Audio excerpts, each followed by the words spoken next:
নমস্কার সবাইকে, আমার নতুন একটি ব্লগে আপনাদের স্বাগত জানাই।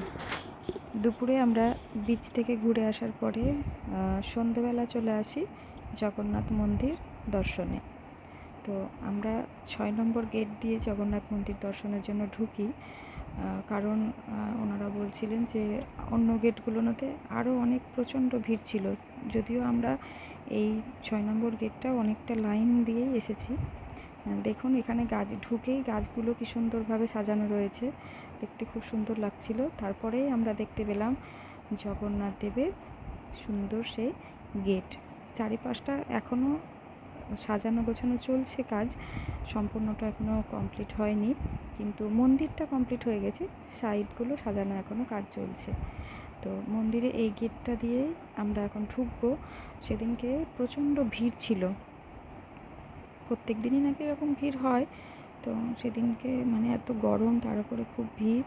তো যেহেতু আমরা এখানে পৌঁছে গেছি, তো সবাই চারিদিকে ভিডিও বানাচ্ছে। আমি যতটুকু সম্ভব একটু ছোট ছোট করে ক্লিপগুলো নিয়েছিলাম। দেখুন আমরা ওই গেটটা দিয়ে ঢুকেই এখানে ডান দিকে দেখতে পাচ্ছি, যেমন পুরী মন্দিরে আমরা দেখি গেটে ঢুকে ডান দিকে এরকম একটা জগন্নাথ দেবের মূর্তি রাখা থাকে। তো এখানেও সেরকম গেট দিয়ে ঢুকে এই জায়গাটায় রয়েছে একটা, এখানেও রয়েছে জগন্নাথ দেবের একটি মূর্তি। তারপরে এই গেটটা দিয়ে বেরিয়ে আবার কিছুটা ফাঁকা জায়গা, তারপরে আবার একটা ওইরকম গেট করা রয়েছে, যে গেটটায় আমরা এখন যাব। এই গেটটা দিয়ে বেরিয়ে, আর গেটটা দিয়ে বেরিয়েই সাইডে দুই পাশেই পদ্ম পুকুরের মতো করা রয়েছে, জলাশয় বানিয়ে রাখা হয়েছে। আর ছোট ছোট মাঝারি সাইজের সব ধরনেরই এখানে প্রচুর পদ্ম ফুল ফুটেছিল, আর বাতাস দিচ্ছিল, পদ্ম ফুলগুলো হাওয়ায় দোলাচ্ছিল, দেখতে খুব সুন্দর লাগছিল জায়গাটা।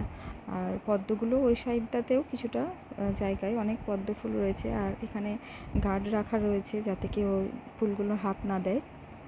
তো ওই গেটটা দিয়ে ঢুকে আমরা এখানে একটি শ্রী বিষ্ণুর মূর্তি দেখতে পাই, যিনি এখানে শয়ন রয়েছেন, শ্রী বিষ্ণুর মূর্তি আমরা এখানে দেখতে পাচ্ছি।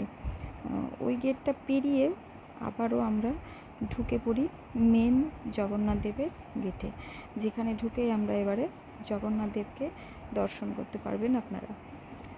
এখানে কারুকার্যগুলো খুব সুন্দর করা রয়েছে, যে কাজগুলো করা রয়েছিল সেগুলো খুব সুন্দর করা রয়েছে, মন্দিরটাও খুব সুন্দরভাবে সাজানো রয়েছে।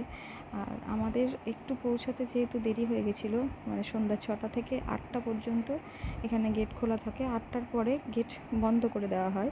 তো দেখুন আমার হাজব্যান্ড, ছেলে, সামনে মেয়ে, ওরা আস্তে আস্তে গেটের দিকে ঢুকছে, কিন্তু এখানে গার্ডরা, পুলিশ যেনারাই ছিলেন খুব তাড়াহুড়ো করছিলেন।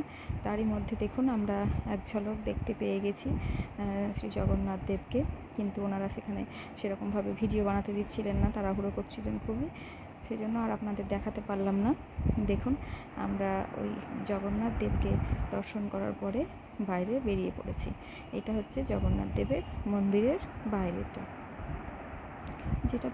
যেটা পুরী মন্দিরের মতোই অনেকটা দেখতে, কিন্তু পুরী মন্দিরের থেকে হাইটে এবং চওড়াতে অনেকটাই ছোট। ভিডিওটি ভালো লাগলে একটু কমেন্ট করবেন, জানাবেন।